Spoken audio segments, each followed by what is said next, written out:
Here, owner of Sarita Landscapes Incorporated out in San Diego, and today we're talking about swimmable koi ponds, or they're also called recreation ponds. I've partnered with California Waterscapes for a few of our projects down here in Southern California to give people really cool alternatives to pools.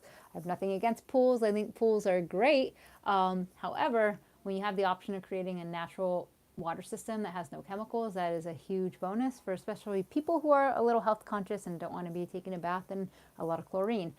Again, I'm not anti-pool. We put pools in, we love hot tubs, we love all that stuff, but I think it's a really cool alternative that is just becoming popular, especially out here in Southern California. My first introduction to swim ponds or recreation ponds was from Aquascapes. Greg Whitstock, he is a big influencer here on YouTube and pretty much all the platforms. He's based in Illinois and he owns the company Aquascapes Incorporated, and he came out and did a regular pond for my parents' yard a few years ago, and it's been really a big change in how we've done landscape in general. We've had a lot of people want these actual running creek beds and river beds, and they're a really cool feature to add to your space. The one in my parents' yard is constantly bringing new life to the yard. The neighbors love it. The kids come over and they feed the fish. But I want to get back to this swimmable koi pond because that is what everybody seems to be interested in. We had a video that we put out that went viral on a few platforms, as well as the New York Times picked it up and covered us in an article along with another company based out in Georgia who also does swim ponds in a very cool, unique way. There's not one way to do it. There's a lot of ways out there. The systems that I'm most familiar with are from the aquascapes world in general. And that's been my exposure. And then, of course, we've partnered with Chad at California Waterscapes for most of our pond or swimmable koi pond builds. So let's dive into it. If you guys have any questions, feel free to chat below. Joey, I did not paint that. This is actually a famous artist, and this is one of my favorite. It's a glige, which I believe is a print, and then they paint over it. He was moving locations, and so I got it for 25% off, but it was still like expensive. But that's okay. I love real art, and it's wonderful, and I love supporting artists. But back to the swim ponds. We have a handful of questions. If you want to drop any in the live below or even want to join the live, I don't know if I know how to add you, but I'll try to figure it out. Okay, so what is the cost of a swim pond compared to a pool? And it varies like so much depending on so many different things. However, I would say generally per square foot, they are a little less costly than your standard pool. There's a lot of extras you can add, of course, but generally they're a little less expensive, but they can be just as much. So it's nice to have a hefty budget. Most of the ones I've seen have been between 80 to 120 for a large size swimmable koi pond. So that's kind of a good ballpark. We're based in Southern California, so factor that into wherever you are. There's lots of installers all over the country too. So if you're looking to install something like this or have a consultation with somebody, there's great companies out there. There's of course, Aquascapes. There's Greg Whitstock. There's Chad, who we've partnered with a lot. Eric Triplett, he has his own style of building ponds as well. So many people. I'm probably forgetting so many. So it's out there. The people are out there. Just Google where you are and swim pond or recreation pond, and you will find them. Another question people had were, how can I avoid snakes, alligators, frogs, and other wildlife in the pool? Honestly, I don't feel very equipped to answer this one well. We're in Southern California. We do not have alligators. It's not something that we really deal with at all. So I'm going to have to throw that question to somebody from those regions that might be able to better answer that. We do have some wildlife, though, that come in and want to eat the fish, like raccoons or different types of birds. For my parents' pond in particular, we ended up putting in a hawk kite. Basically, it's a kite that looks like a 3-foot hawk, and we put the kite over the pond and it just flows over it all day long, and it's actually done wonders. We have not lost one fish since we put that in. Before that, we lost a few. Poor little guys. We got it on our video camera too. Poor little fishies. Anyways, it's life. So there's different ways of protecting though as well. When you're designing the ponds, to have little areas for the fish to retreat in, and especially with the deeper ponds that are like 4 to 5 to 6 feet deep, there's definitely a lot more opportunity for them to kind of get away and not be so close to the surface of the water. Another question people ask, can I build this in my backyard if I live in colder states like Illinois? Or how about hotter states like Florida? It sounds like somebody that has properties all over the U.S. No, I'm kidding. Funny thing is the owner of Aquascapes Inc. This, I think he's the CEO, whatever. He came up with the company. They're based in Illinois. I think they're near Chicago, and they have lots of ponds up there. So the most important thing is it can't freeze all the way through. You don't want it to freeze to the bottom. The fish can't handle that. But if it freezes on the top, you're fine. You just need to create an aeration area. Again, something I'm not an expert at, being in Southern California, but I do know it's possible. You need to create some sort of aeration for them, and as long as it doesn't freeze all the way through, you're good. You can also heat the ponds. Not something we really do here in Southern California because it's 70 and sunny most days. But it is an option to heat them, which would also probably help with the different types of fish that you might want to have in there. And that brings us to another question. People wanted to know what kind of fish can you put in the swim ponds. And yes, California. So what kind of fish can you put in the swim ponds? And there's a lot of different types of fish. The most popular, I think, are koi. They're very versatile fish. They can handle some colder weather. They can handle some warmer weather as well. Shabunkin, goldfish, are also popular. There's a butterfly. Is it a butterfly koi? No, it's a butterfly goldfish. I'm not sure. We have one. It's beautiful. But you can also have edible fish in your swim pond as well. And that can range from tilapia to bass to trout. And that's pretty cool. So if you want to have your own little ecosystem, you can have your own fish there. And the really cool thing about these swim ponds is you're not putting chemicals in there. So it's safe for your dog to drink out of it. It's safe for your kids to swim in and not soak up all that chlorine. It's also safe to grow your own fish. I don't know anybody that does it, but I know they're out there. I just don't personally know them. But that's kind of cool. Although I feel like, I'm not sure what tilapia fish looks like, but I have a feeling it's not really cute. I think I'd probably stick with the koi. You know, they're like sunny and happy looking. All right, let's see. Next question is, what would be beneficial bacteria? So I don't know the specific species, but there's these bio balls that you put in the wetland area, which is part of the filter, that help grow beneficial bacteria for the pond.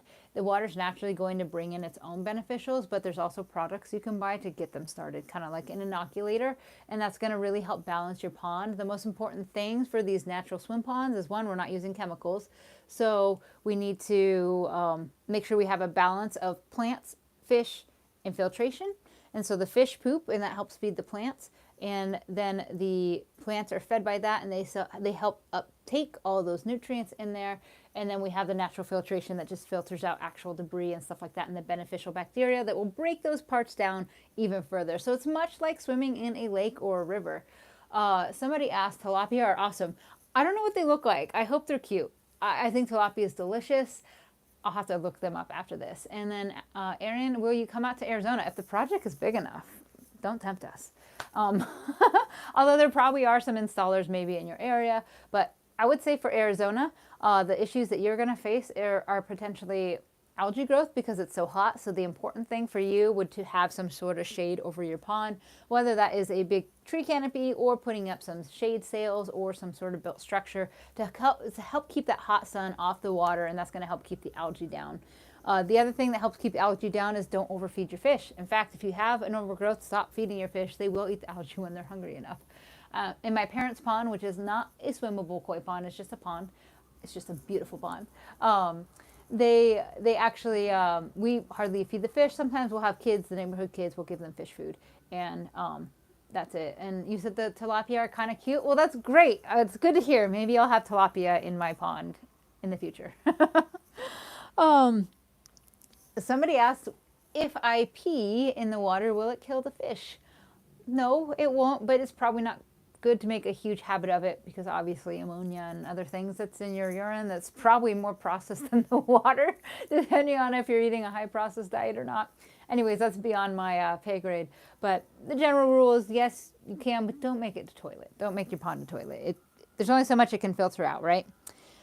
Somebody asked, can I dive in the pond? I'm not answering that because we live in America.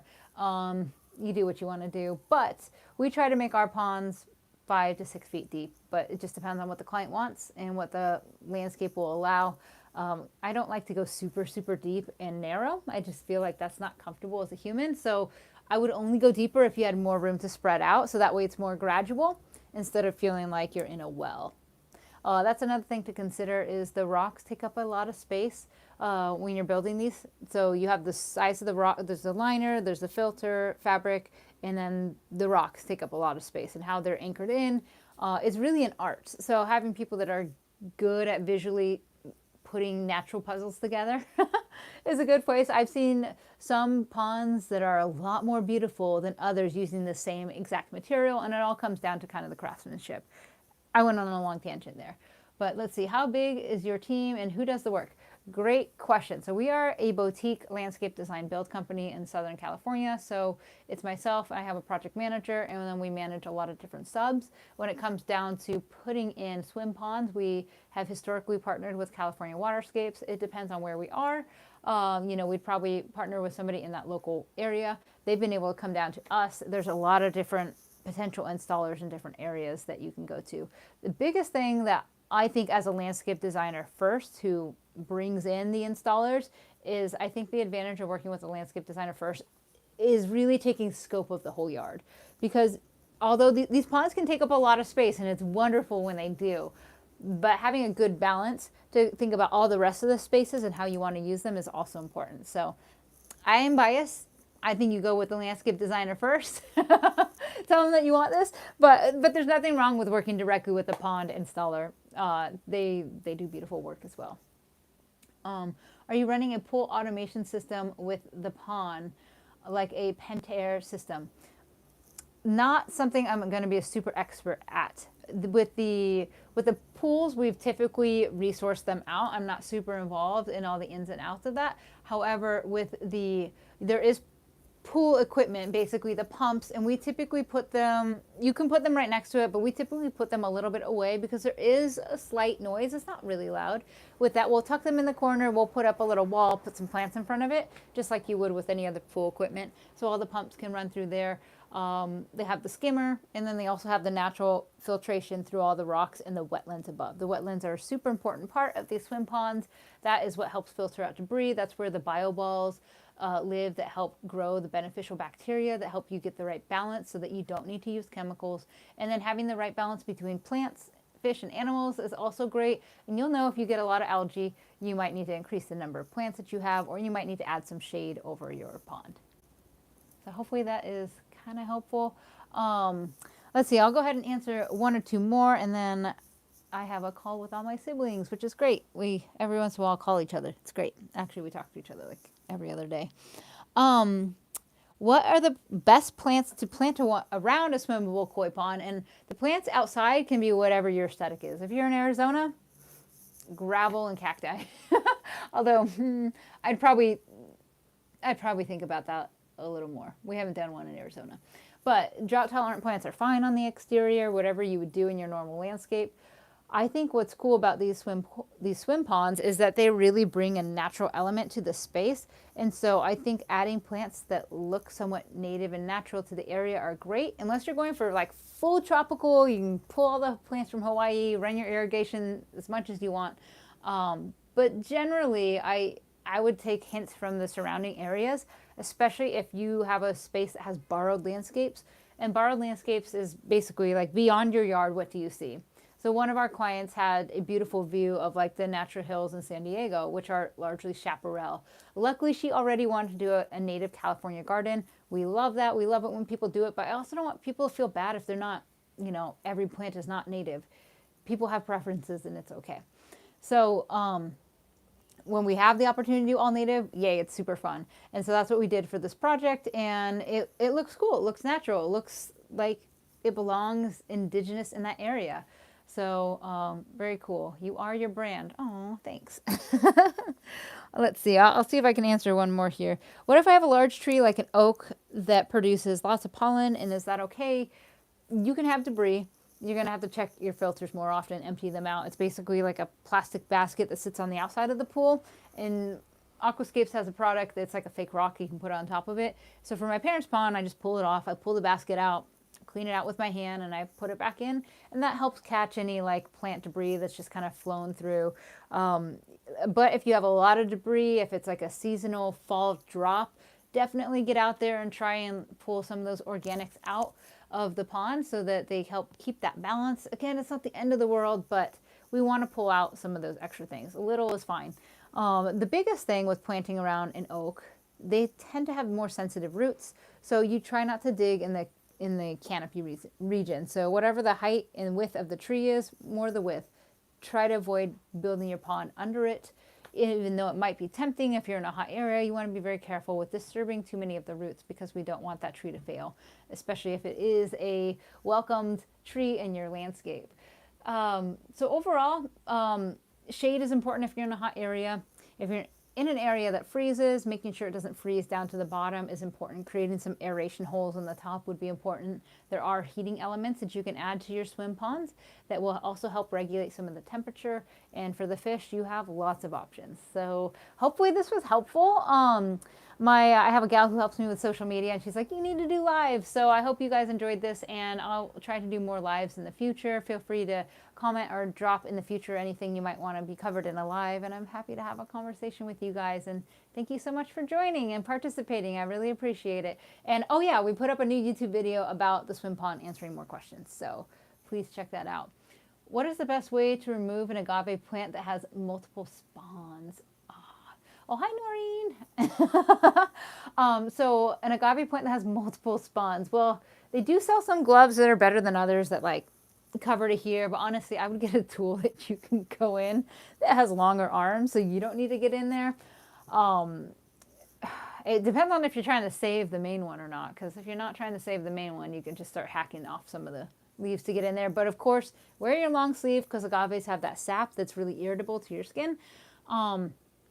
And then, yeah, it's hard. It depends. If you're trying to demo it, get in there, wear your gloves, wear your eye protection, everything, and you could just start chopping leaves and then pull it out piece by piece. But if you're trying to keep the main one, you just kind of got to be delicate with some of the tools you're using and try to protect it. Trying to save the main one. Okay, yeah, I would try to, if you're trying to save the main ones, you might sacrifice some of the spawns, start cutting those up, and getting tools that have loppers that have longer arms that you can get in there and start kind of hacking away. And sometimes with the main one too, you want to cut some of the bottom leaves just to give you more space to work, and it still looks good.